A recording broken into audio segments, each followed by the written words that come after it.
अपने मनपसंद व्यक्ति को चुनाव आयुक्त बना सकेंगे मोदी। चुनाव आयोग को पूरी तरह से प्रधानमंत्री के हाथों की कठपुतली बनाने का नया हथकंडा। बीजेपी खुलेआम कर रही 2024 चुनाव की रिगिंग। सोशल मीडिया पर आज चटकारे उस सरकार के बिल पर लिए जा रहे हैं जिसके तहत सीजेआई जो है वो उस कमेटी से बाहर हो सकते हैं जो कि चीफ इलेक्शन कमिश्नर और बाकी इलेक्शन कमिश्नर्स तय करेगी। कहा जा रहा है कि सरकार को सुप्रीम कोर्ट का फैसला कुछ पसंद नहीं आया तो संसद में ये बिल ले आई। नो पॉइंट्स फॉर गेसिंग कि इस बिल के क्या क्या मायने निकाले जा रहे हैं। जिनका हाल में जला दिल वही असल में जानते हैं असली दर्द क्या होता है। आज मनीष जी की बड़ी याद आ रही है।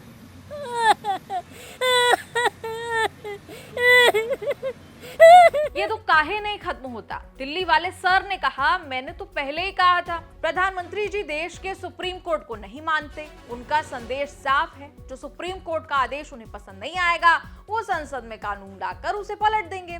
यदि पीएम खुलेआम सुप्रीम कोर्ट को नहीं मानते तो ये बेहद खतरनाक स्थिति है।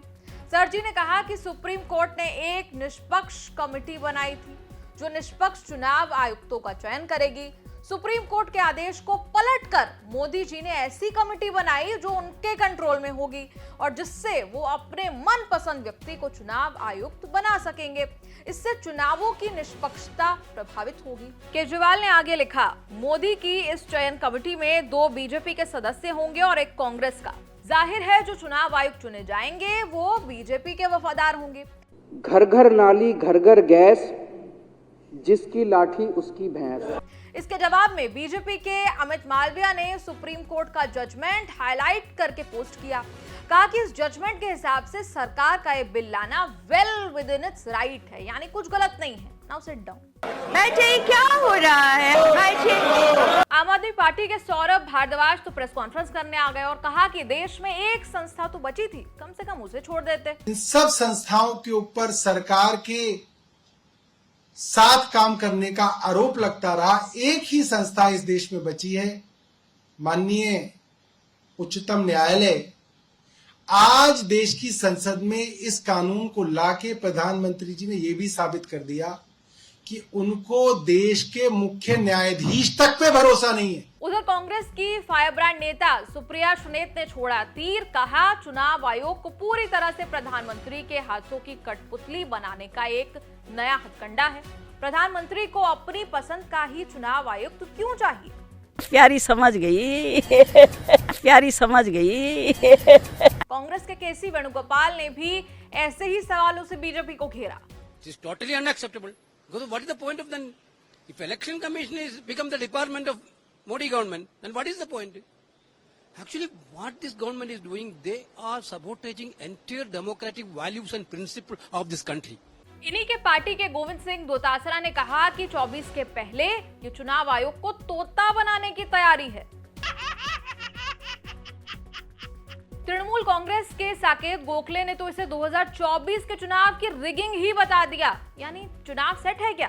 कितने तेजस्वी लोग हैं हमारे पास, कितने शानदार विचार रखते हैं जी। गोखले ने कहा, मतलब अब मोदी और उनका एक मंत्री पूरे इलेक्शन कमीशन को अपॉइंट करेगा। उधर रोहित जैन नाम के एक यूजर ने लिखा, चुनाव आयोग की विश्वसनीयता पर पहले ही लोगों को संशय था, अब पता नहीं क्या होगा। मोदी जी सीधे ही एक बिल लाकर खुद को अगले 20 साल तक प्रधानमंत्री क्यों नहीं बना लेते? निगार परवीन ने कहा, जो राजा को पसंद नहीं वो सब कुछ बदल दिया जाएगा, चाहे वो कितना गैर कानूनी हो। आर्यन तिवारी नाम के एक यूजर ने पूछा, मोदी जी सीधे सीधे क्यों नहीं कह देते कि भारत में लोकतंत्र सिर्फ एक मिथ है? अशोक कुमार पांडे ने भी वाजिब पूछा, अगर जन समर्थन पर इतना भरोसा है तो चुनाव आयोग को नियंत्रण में लाने की ऐसी हड़बड़ाहट क्या है कि माननीय सुप्रीम कोर्ट का फैसला पलटने के लिए विधेयक ले आई सरकार? स्पष्ट है कि सरकार जानती है कि जनता का भरोसा खो चुकी है।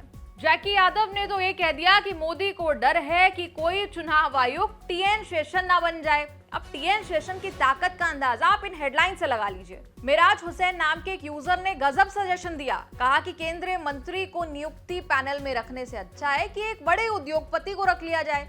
इससे चुनाव हारने का डर भी खत्म हो जाएगा और उद्योग जगत को भी अच्छा लगेगा। आज कोई घबराने की जरूरत नहीं है। आज मैं अपना भाषण मेन जो भाषण है वो अदानी जी पे नहीं बोलने जा रहा हूं। कई लोगों ने मोदी सरकार के इस बिल की जय जयकार भी की। समृद्ध जोशी ने कहा, वाह क्या बढ़िया काम किया है। संवैधानिक तौर पर देखा जाए तो चीफ इलेक्शन कमिश्नर का ऑफिस और चीफ जस्टिस ऑफ इंडिया बराबर हैं, इसीलिए सीजीआई का सिलेक्शन कमेटी में होना गलत एग्जाम्पल सेट करेगा।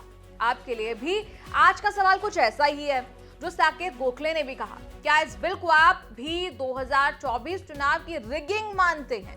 कमेंट्स में अपनी राय लिखें। आपके बेहतरीन कमेंट्स को अगले एपिसोड में मेंशन किया जाएगा।